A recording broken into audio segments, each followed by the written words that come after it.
ça avait un sens de pouvoir se référer à une traduction existante. Bon, en quoi ça n'a pas tellement de sens de rester agrippé à une traduction? Est-ce que tu peux... voilà, enfin, moi, je voulais que tu nous parles un petit peu de la modernité de cette adaptation, du fait que, de toute façon, c'est un dialogue d'aujourd'hui. Disons qu'il y a une petite coloration... voilà, Russie éternelle, mais en fait c'est quand même un film d'aujourd'hui avec des dialogues qui sont finalement assez travaillés. Ils sont travaillés, mais ils sont assez simples en fait. Oui. Alors déjà, il y a plusieurs raisons pour lesquelles c'est un peu gênant de se référer à une adaptation existante. C'est des histoires de plagiat. J'imagine mal un traducteur littéraire à qui on dit tu dois traduire Anna Karenine, aller piocher dans la traduction du prédécesseur et lui voler des répliques et des réflexions. Ça se fait, mais bon, ça se dit pas. Enfin, moi, je sais pas que ça se fait. Donc déjà, il y a un problème de plagiat. On va pas, je trouve ça un peu gênant. En tout cas, c'est un sujet. Techniquement, c'est impossible la plupart du temps. Toujours pour ces contraintes d'urgence et de temps, et on n'arrive pas à faire des phrases aussi longues que dans l'adaptation. Et puis, voilà, le scénario n'est pas un copier-coller du livre.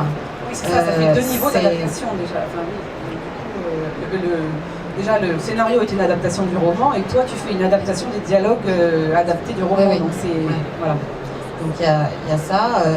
Et puis aussi parce qu'une traduction vieillit, et que cette traduction d'Henri Mongo, elle est de 1935, et j'ai noté par exemple que à un moment un personnage de la haute société dit dans la traduction d'Henri Mongo, j'ai assez causé, maintenant je pars. Et aujourd'hui causer, ça a une connotation un peu vieillie et même peut-être un peu familière, donc pour moi c'était un peu difficile de mettre ça.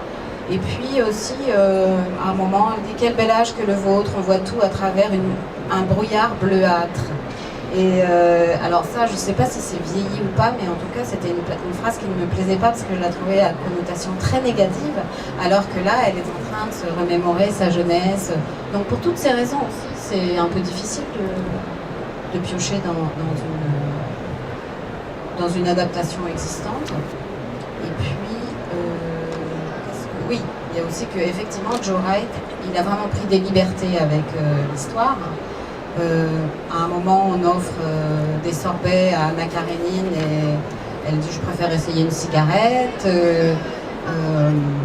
Et aussi Jude Law qui joue le rôle. Alors oui, ça déjà, je ne sais pas, on peut en parler après, mais Jude Law qui joue le mari, moi je veux bien être mariée avec Karenine si c'est Jude Law qui joue le mari. Et donc à un moment il sort un préservatif à l'ancienne évidemment, mais quand même je me souviens pas que dans le livre il y avait, je l'ai pas relu après pour voir, mais je crois que dans le livre ça n'existait pas. Isabelle et Valérie, moi j'aurais bien aimé avoir plus de détails sur cette adaptation par rapport à la traduction de 1935. Est-ce que le donneur d'ouvrage a justifié le choix de cette traduction plutôt que d'une autre?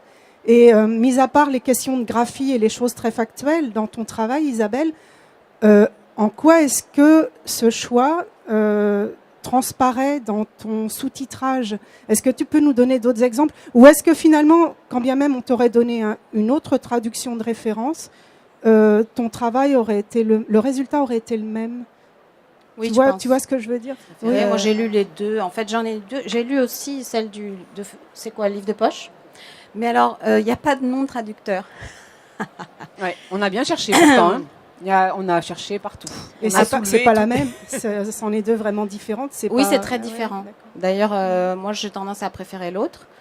Non, en fait, peut-être que je me suis mal exprimée, mais ce que je voulais dire, c'est que ce film étant un objet culturel en soi, je me suis référée vraiment au film. Et je suis partie du film. Et donc, une adaptation plutôt qu'une autre, je pense que ça n'aurait rien changé. Voilà, oui, notamment parce qu'il y a même... Alors là, je vous ai pas tout donné comme exemple, mais il y a un exemple où un personnage dit que C'est la princesse Betsy qui dit à Anna j'admire toujours la netteté d'expression de votre mari. Les questions les plus transcendantes me deviennent accessibles quand il parle. Ça, c'est dans le livre.